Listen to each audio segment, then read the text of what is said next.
intensas y tensas en la Corte Europea, en Bruselas, en la capital de la Unión Europea. Daniel Basteiro, buenos días. Buenos días, Antonio. Daniel Basteiro es un corresponsal en Bruselas, experto, avezado en la complejidad de todo ese mundo económico, es colaborador de France International. Daniel, vamos a ver, ¿quién ha ganado? Porque aquí el ministro de Exteriores decía ahora, no, ha ganado España, a pesar de que no es el 5,8. ¿Qué sensaciones hay en Bruselas a estas horas? Bueno, pues la sensación de una cierta pérdida de credibilidad o una cierta pérdida de autoridad de Mariano Rajoy en lo que era su primer envite, su primera batalla europea, ¿no? Desde que tomó posesión, Rajoy mantuvo una agenda de contactos pues con el presidente de Francia, con la canciller alemana, y llevaba semanas hablando de la necesidad de flexibilizar el déficit.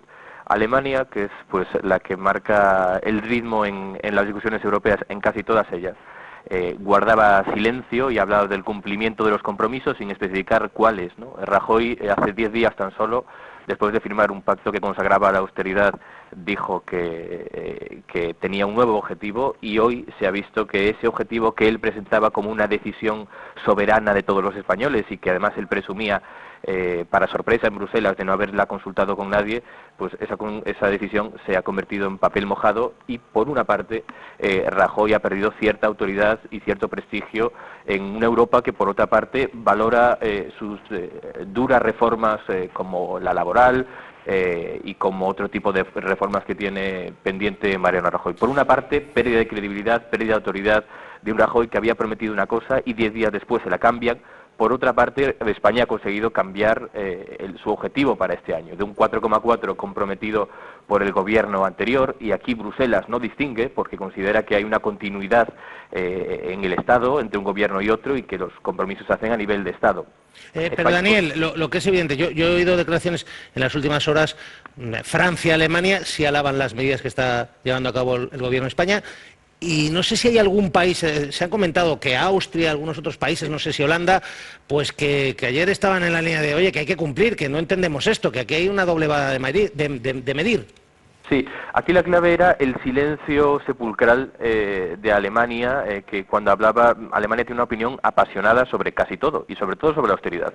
Y hasta ahora había guardado cierto silencio. Entonces, cuando Alemania guarda silencio, todo el mundo pues mira a sus países satélite, que en este momento son Holanda, dentro de la zona euro, Holanda, Finlandia y Austria fundamentalmente. Y esos países siempre han sido muy beligerantes, alineándose con la Comisión Europea y el Banco Central contra esta flexibilización. Ayer, sin ir más lejos, pues vimos esa imagen muy curiosa, ¿verdad?, del presidente del Eurogrupo, Jean-Claude Juncker, agarrando por el cuello a Luis de Guindos, y después, según ha revelado el Financial Times Deutschland, la discusión fue muy agria entre ellos dos. La ministra austríaca Maria Fettker, pues alineada dentro de este grupo que exige austeridad y disciplina total, ha dicho esta mañana públicamente que hay una doble vara de medir, más que nada porque a sus vecinos húngaros se le han suspendido fondos estructurales por valor de 0,5% del PIB, que es más o menos lo mismo que se le ha exigido aquí ahora a España, a ellos por incumplir también su fecha, ¿no? Entonces,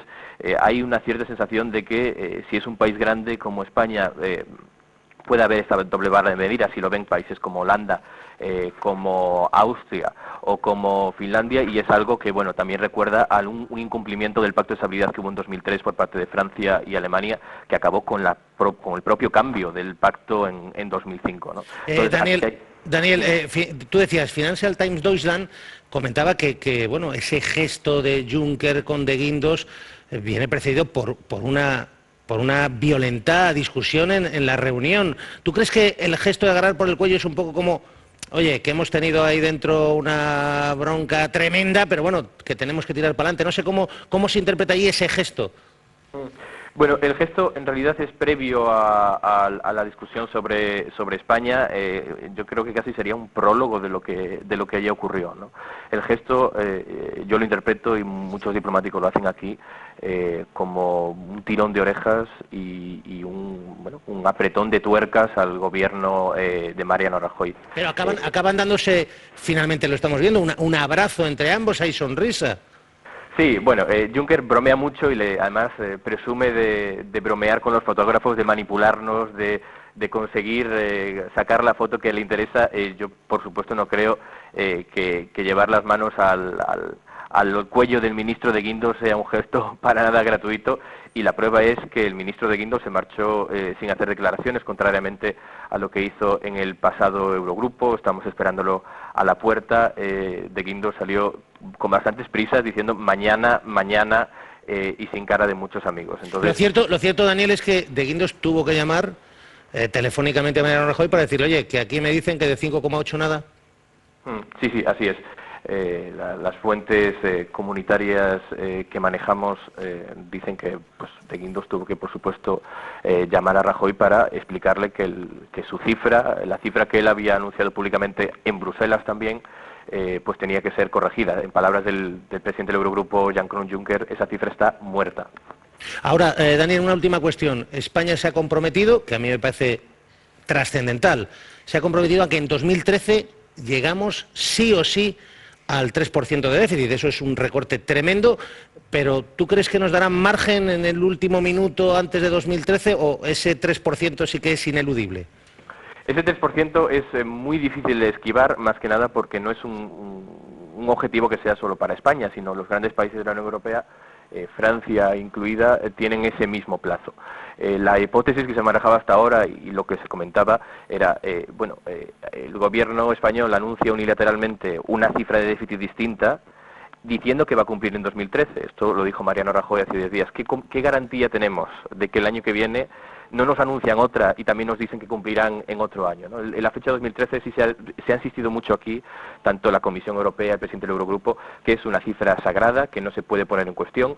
España, antes de la noche de ayer, también decía que iba a cumplir en 2013 y lo que quería simplemente era el reparto del ajuste en 2 años. Al final, por las formas y por el desvío del año 2011 de más de 2,5 puntos del PIB, Europa pide un esfuerzo más y, por supuesto, que Rajoy tenga en cuenta que, aunque él crea que las decisiones son soberanas y las puede tomar él, al final hay que consultarlas con los socios y tienen que recibir su respaldo, ¿no? Daniel Besteiro, Bruselas, gracias por ofrecernos luz sobre lo ocurrido. Gracias, Daniel. Muchas gracias, hasta luego. Ya está claro, es decir, que Juncker lo que le hace es preparar la que te tenemos preparado ahí detrás, ¿no? Buen rollito, pero luego te voy a poner las pilas. Y sobre todo, decía vuestro corresponsal que hay una pérdida de autoridad de Rajoy en esto. Yo creo que lo que Juncker escenifica, yo creo que a mí me parece que con una dureza extrema, es que aquí la soberanía en cuanto a este asunto la tenemos nosotros. Claro, porque le dice sin paliativos ante la prensa. Carmelo, el 5,8 ha muerto. O sea, 5,8. Sí, pero sale el 5,3 y no el 5,4.